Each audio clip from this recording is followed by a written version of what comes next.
their work and their care. Terry Pagula, the Buffalo Bills staff, coaches, and players, as well as their families who have all been affected and impacted by this situation. The amount of faith, hope, and love that we saw on display over the last 3 days has been nothing short of amazing.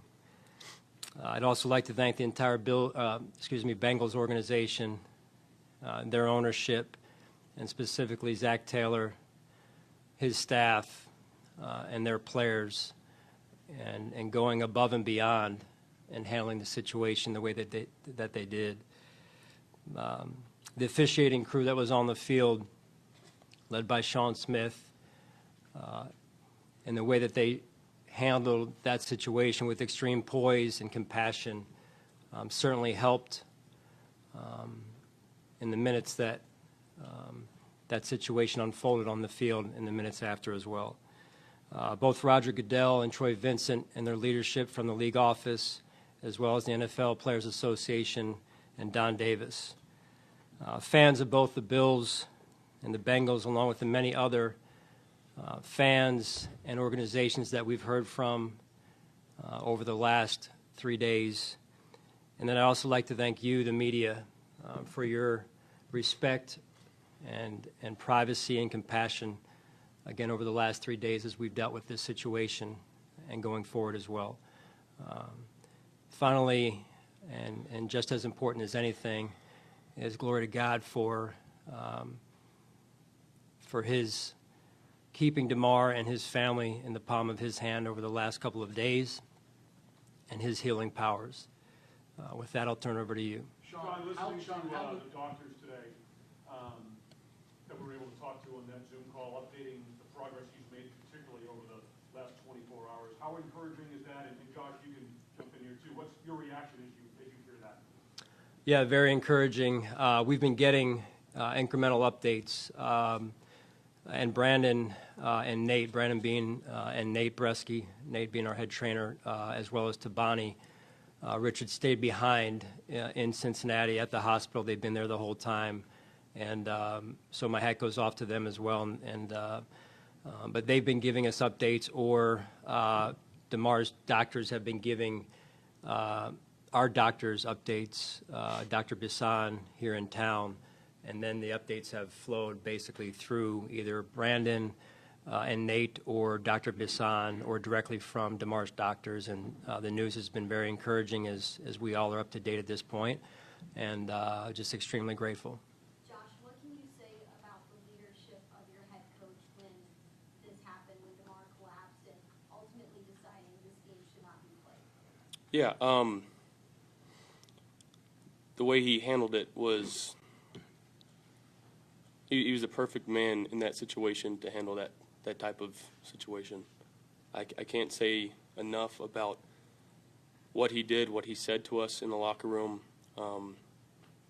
Obviously just a dire circumstance that nobody's expecting, nobody's ready for. There's nothing that you can train about doing. Like, you can never put yourself in that situation until it happens. And I want to thank I know Coach mentioned it earlier, but our training staff for going out there, not knowing what's going on, but going through a checklist, working as a single-cell symbiote, like saving his life, and is being on that field.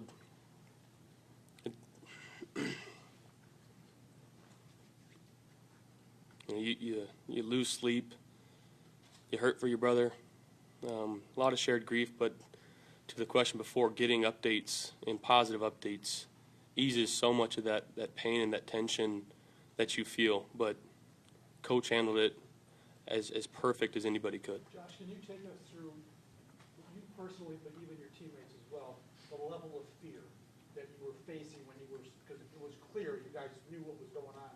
Can you just share maybe some of the level of fear you guys had? Yeah. I don't typically like using emotion to answer questions, but yeah, like the scene just replays over and over in your head, and it's hard to answer that question and actually describe how I felt, how my teammates felt in that moment. It's something we'll never forget, but to know that Damar is doing okay, and I know there's still a lot of things and stuff that he has to process and continue to go through to get back to himself. We're just, again, we heard that news this morning, and there's nothing that could have been told to us to bring our day down. We're extremely happy for him and his family. We just want to love up on him. So the next chance we get, I don't know when it's going to be. If we get to see him anytime soon, man, it's going to be awesome. Sean, can you give your version of the conversation you had with Zach Taylor, where he said, he quoted you as saying, you had to be with your guy at the hospital. If you could just, pick it up from. Yeah. I caught a little bit of that, and just very appreciative of Zach, and I'll start there. I mean, Zach, the NFL is such a competitive league, and games are so competitive. You spend all week, right, preparing to beat each other, and as fast, and Josh can attest to this, as that was unfolding in those situations, it's, as Josh alluded to, you prepare for things to go wrong in the game as you visualize the game unfolding, just so you're ready, but they're not of that nature, right? They're on the field, they're schematic challenges and whatnot, and so as competitive as this league is, Zach quickly recognized the situation, and when you can engage with the opposing coach, and he and you and Zach and I were on the same page so quickly there. It was amazing that how compassionate Zach was, and his players. I'm jumping ahead here, Vic, but their captains came down to our locker room and met with our team and captains, and just an amazing show of compassion, empathy, love, and it's just so amazing because minutes before that, we were going at each other, and so my hat goes off to Zach and the Bengals, as I've said before. But so it unfolded so quickly, and things have happened so quickly since that point in time, with balancing everything that we're balancing. I really haven't thought back clearly about the steps in order, but I do. When Zach said that, I do recall it. I'd forgotten that, but it brought it back to my mind that after Damar got loaded into the ambulance, I remember thinking to myself, we're going to need some time, we being the Bills at least, and we're so conditioned to a player is taken off the field who is injured, to going right back into that mode, and so I said to Sean Smith, I said, hey, we're going to need some time here, and again he was tremendous, and then I remember going back to our sideline, had a conversation with Leslie Frazier, and I can't even remember what Leslie said, but he was a help as well, and then I went back to Sean and said, I don't feel good about this, and or something to that effect, and then he came back. He was going to go talk to Zach. Zach comes over. I think as Zach has recounted since that point in time, and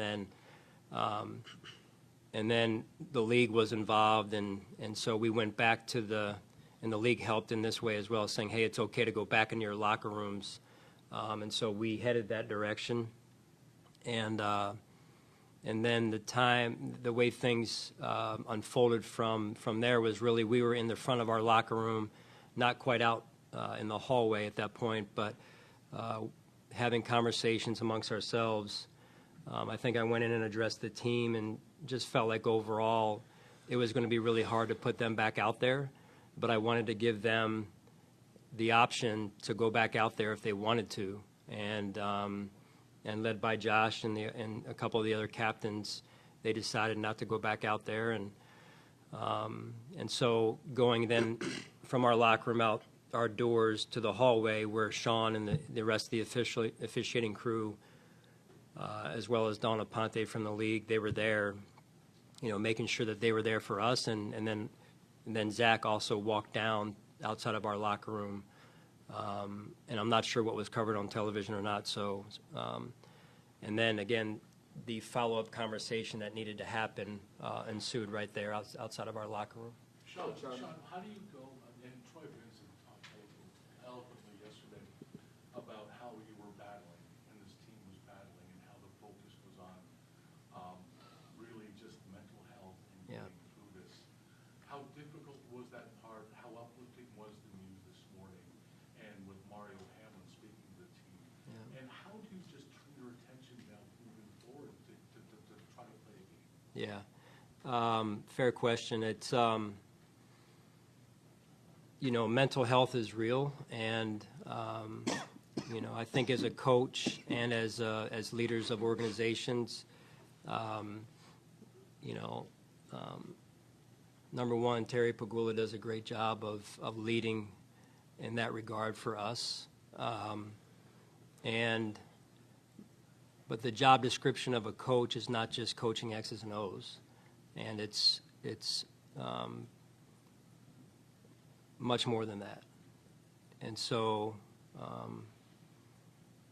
the health, to me, the health and well-being of your staff and your players is the number one job of a coach in this situation. And so that includes mental health.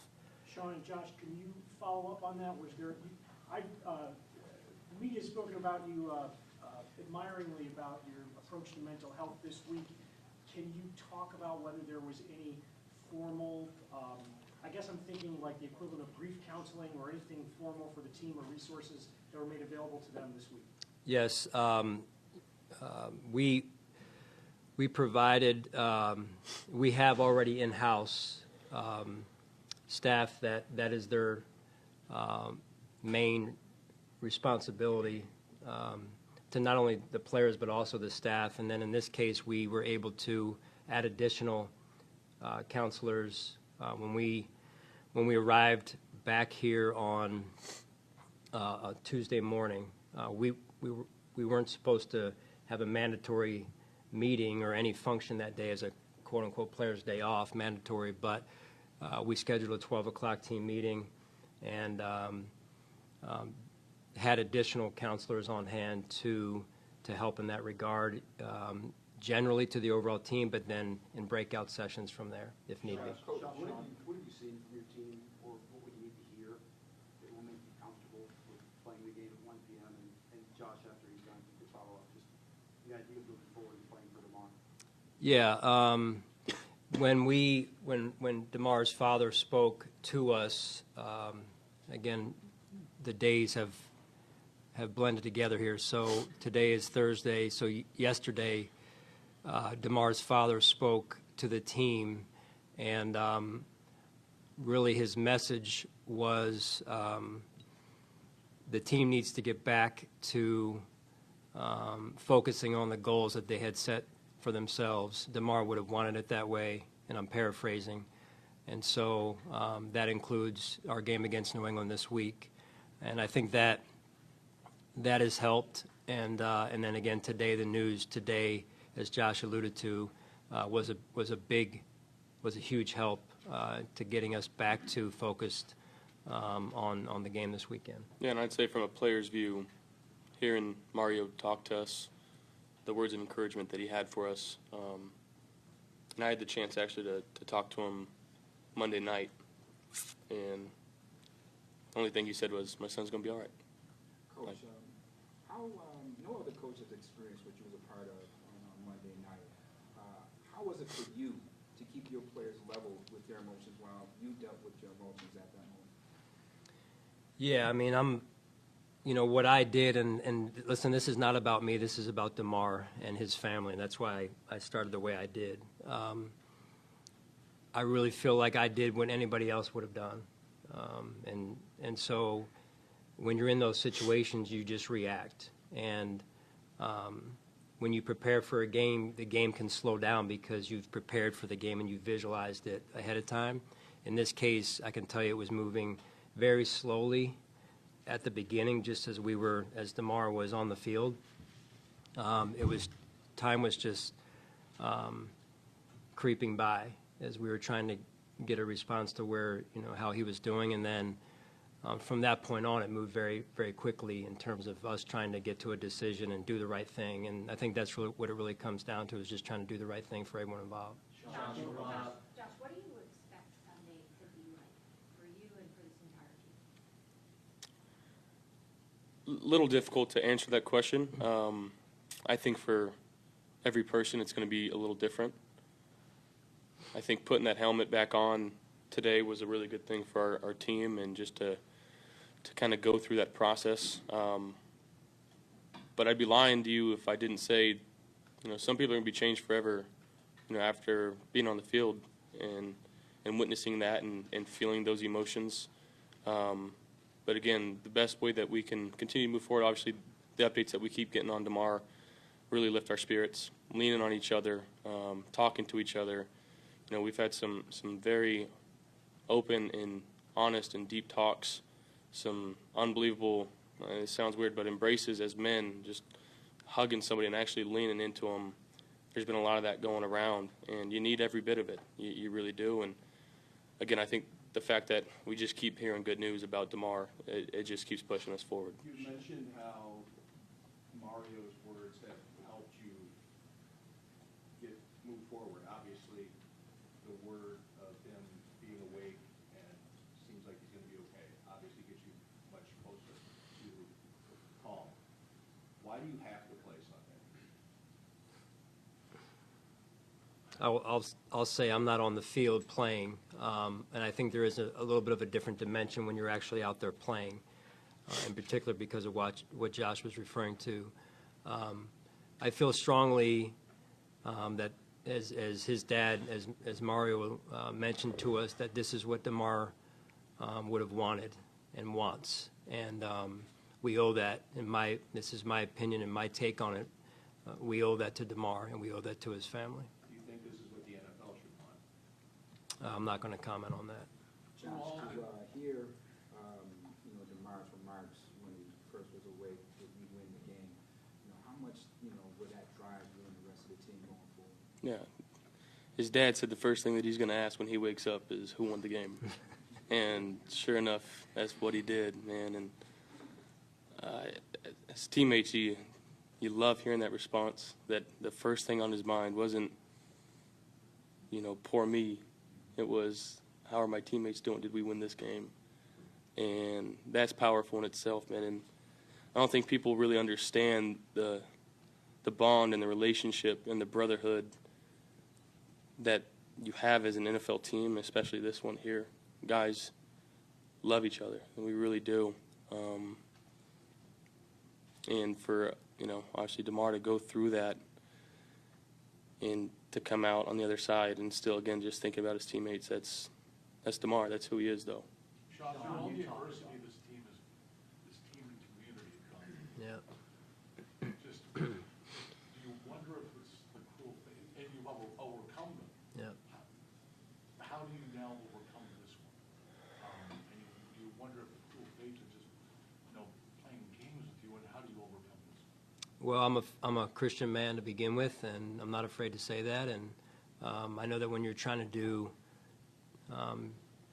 good things or great things, that sometimes you come across opposition. I'll leave that part of it there. And how do I know that we'll be able to overcome? Is we have to, just like we've done many times before in this city, and the people of Western New York that have dealt with what they've dealt with.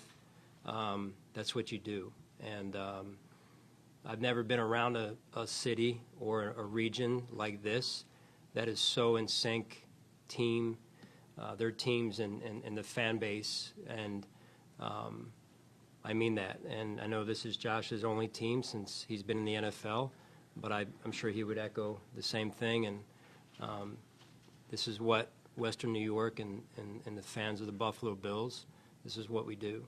Josh, you can only speak for yourself.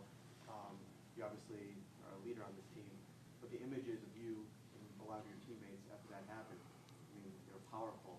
How do you personally feel impacted by what Yeah. Just a lot of things going through the mind, obviously on the field, and didn't grasp, I guess, the reality of it until you start hearing things from the medical team. And again, the weight that has been lifted on myself and everybody else's shoulders, obviously after hearing the updates. But it was tough. It is tough to know that this is a game that we play, and we're able to, put all of our emotions and off the field stuff away. At least that was a happy song. Yeah, exactly.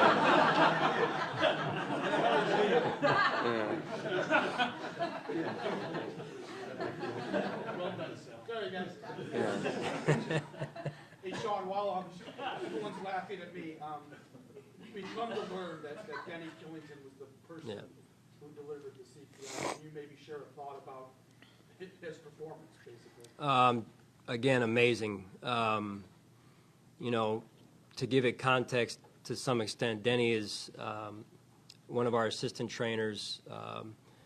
Nate Bresky is our head trainer, and so just like anything else, that whole team, our medical team, they go through their exercise, mock exercises for things like this, but we are never around to see that when they do that. And as they say, practice pays off, and it did in this case. But again, the context of it, for an assistant to find himself at that position and needing to take the action that he did and step up and take charge like he did, and there were others on the field as well, is nothing short of amazing. And the courage that took, that is, you talk about a real leader, a real hero, in saving Damar's life, and just admire his strength. Sean, what has it been like the support throughout the country? What has it been like to see the support throughout the country? There's millions of dollars that have come in for Damar's foundation. What has that been like to see, not just here in Western New York, but across the entire country? Yeah, I'm not a big social media person, but Josh did share something with me via text that he saw earlier today, and I looked at it, and it was, maybe you've seen it, it's about what maybe Damar's mom is going to share with him when he when he wakes up. And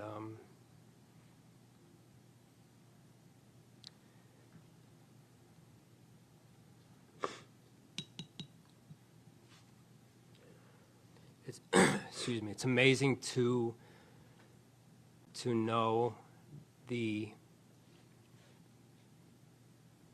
impact that this has had on so many people, and for now Damar to be awake and his mom to be able to share that with him it's incredible. Josh, what do you think the moment is going to be like when you're first able to talk with Damar? I mean, obviously, just tell him how much we love him as a team. It's a kid that walks around the facility that you never see in a bad mood. He's always upbeat, just wants to go out there and play football. And we're looking forward to that. We're not really sure when we're going to be able to see him, but I know there's some talks about trying to, whether it's next week or the week after, whatever the case may be. We're chomping at the bit to get down there and see him. You have the whole team you have to think about, but you also have individuals, obviously. They're all going to process it a little bit differently along the way, and there's going to be steps. How do you navigate through that? Because you have a message to the team, but you have to account for each individual, and you also have people on your staff who can help you do that as well, I imagine. Yeah, I mean, I think we opened up Tuesday at that meeting with the entire team that everyone's going to handle this in their own way and have respect for each other. That in that regard, that everyone's going to deal with it in their own way. So, but having the counselors, I've been able to have some dialogue and communication with some of the other NFL head coaches who have been through traumatic events.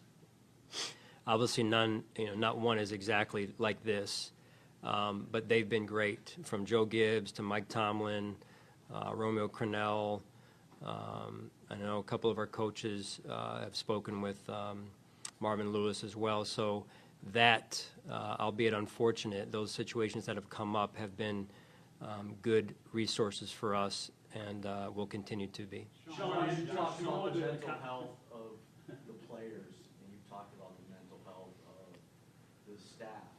What about the mental health of Sean McDermott? How important is it for you to also kind of make sure you're taking care of you? Again, this isn't about me. I appreciate you asking, Josh. I'm human just like anybody else, and there's been moments, as we just had, that it overwhelms you, and it's come up more than a couple times for me at different points in time. But like anybody else, I need to be able to have enough self-awareness to know when I need a break and when I need to seek out a counselor as well. So I think it's important to know that that's not a sign of weakness. If anything, that's a sign of strength, and people need to know that out there. Josh, as a follow-up to the question about the counseling that this team has gotten, you know the inherent risks of this game, not only just you, but your teammates. How much in those discussions, because this is such an extraordinary thing that we all witnessed, and the terror that was on yours and teammates' faces, does it change anything about that idea of the risk of going back on that field, knowing something like this, which you probably never fathomed could happen?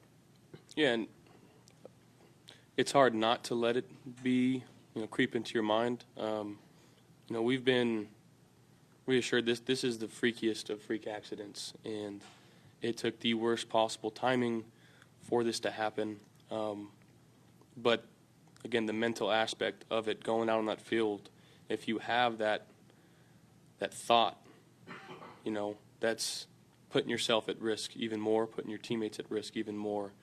And I know Coach is going to do a good job, and he's been doing a great job about making sure guys understand that and understand, mentally, like, you have to be bought in too. But, as Coach alluded to, as humans, it's hard to not feel that way. And but just to know that, again, the track record of the league, and obviously there's injuries, and that's part of the sport. And this is the worst possible case scenario you can ever think of. And again, we're just happy Damar's all right.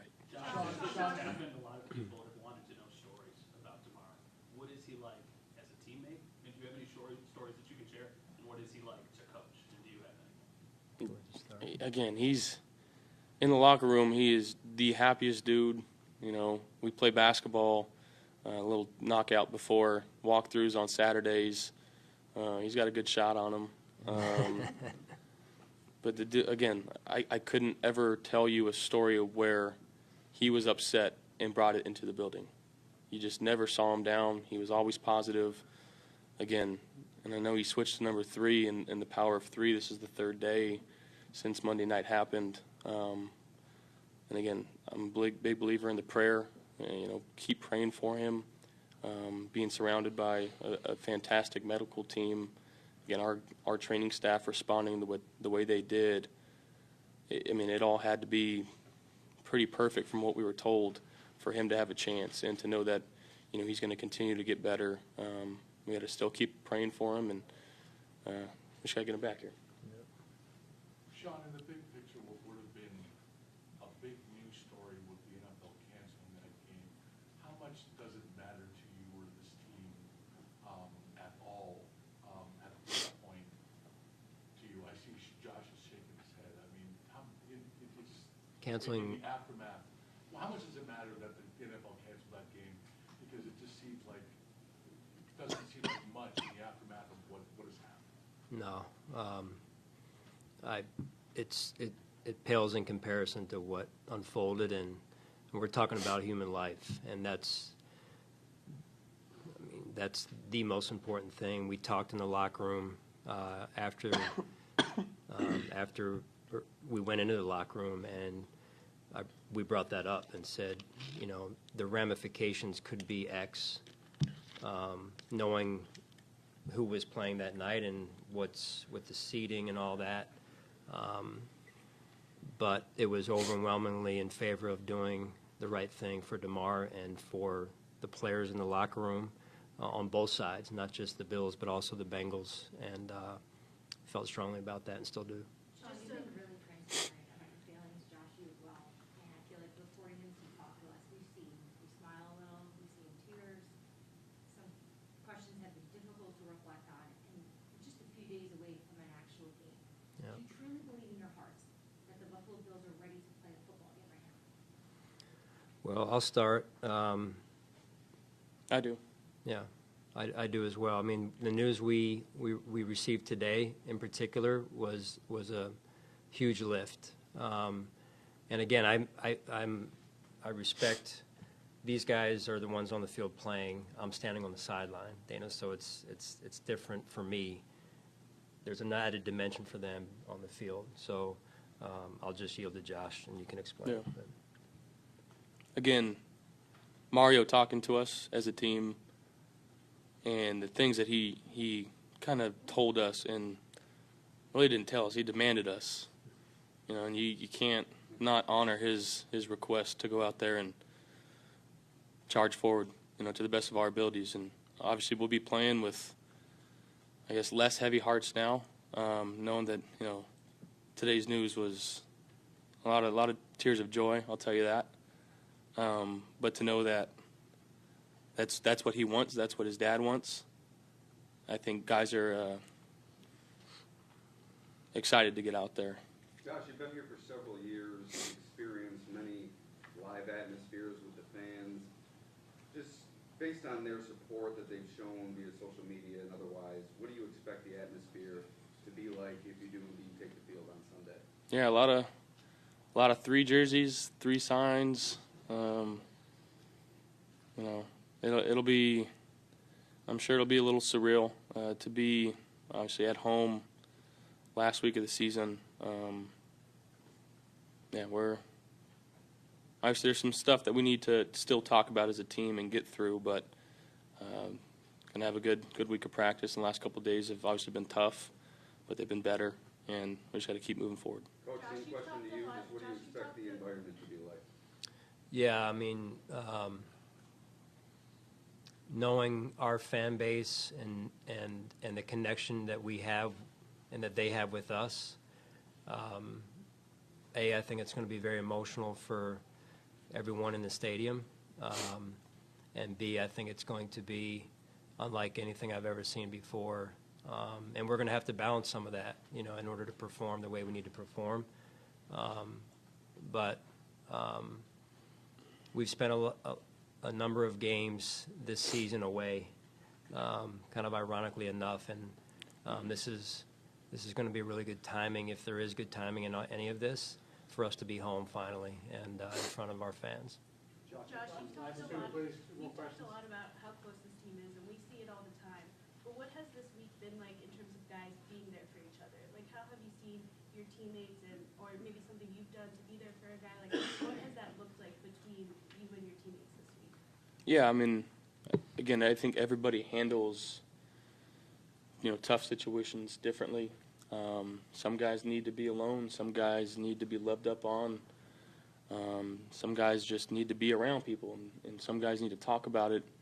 And there's so many different ways that I saw that happening, whether it was in the locker room. I opened my home, and I had guys over. I just sent out, hey, anybody come over, we're going to pray. We're going to decompress a little bit. And that was good to get guys back. And for the first time in a few days, some guys actually smiled a little bit and like knew obviously we were getting updates and trusting what we were being told by the doctors and Nate and Bean. But just a good chance for guys to be around each other, and again, just having some worship for Damar and his family. Josh, it's been emotional. It could have been tragic, right? personally or the team collectively, thought about now how this will inspire you and not just week 18, beyond? I mean, yeah, we've talked about it. Obviously, like we wanna go out there and play for 3, and it'll be a huge driving force and the emotion and the love of the game that we play with and for each other. Hopefully, we can get them back soon. Okay. Thank you. Thank you. I do want to say one more thing, and I haven't reached out to T. I hope that he got some relief today, and I don't know. I saw some stuff on Twitter, and people should not be attacking him whatsoever. And I'm glad that Damar's family came out and said that, and hopefully he found some relief today, because again, that's a football play, and I hope that he doesn't hold that upon himself, because again, there's nothing else that he could have done in that situation. So I just wanted to say that too. We have Mitch Morris and Dane Jackson up here shortly.